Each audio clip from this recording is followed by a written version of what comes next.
Welcome to Burlap Teachers. Enjoy the video. In this video, I will show you how to make delicious dark chocolate fudge brownies from a mix.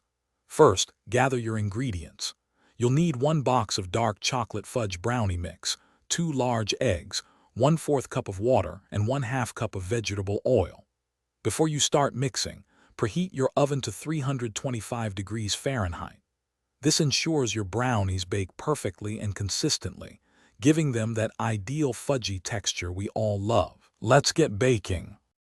Now let's get to mixing. In a large bowl, combine the entire box of dark chocolate fudge brownie mix with your 2 large eggs, 1/4 cup of water, and 1/2 cup of vegetable oil. Stir these ingredients by hand for about 50 strokes, or until they are just blended. It's crucial not to overmix, as this can develop the gluten too much, resulting in a tougher, less fudgy brownie. We want that rich, moist texture.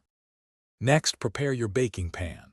Lightly grease a 13 by 9 inch baking pan to ensure your brownies don't stick and come out easily. Once greased, pour the rich, dark chocolate brownie batter evenly into the pan, spreading it to the corners. Place the pan into your preheated oven and bake for 28 to 31 minutes. You'll know they're done when a toothpick inserted into the center comes out with moist crumbs, not wet batter. The hardest part is waiting. Once baked, remove the brownies from the oven and let them cool completely in the pan on a wire rack.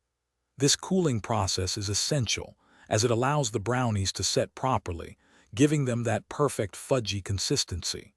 Aim for at least 2 hours of cooling time.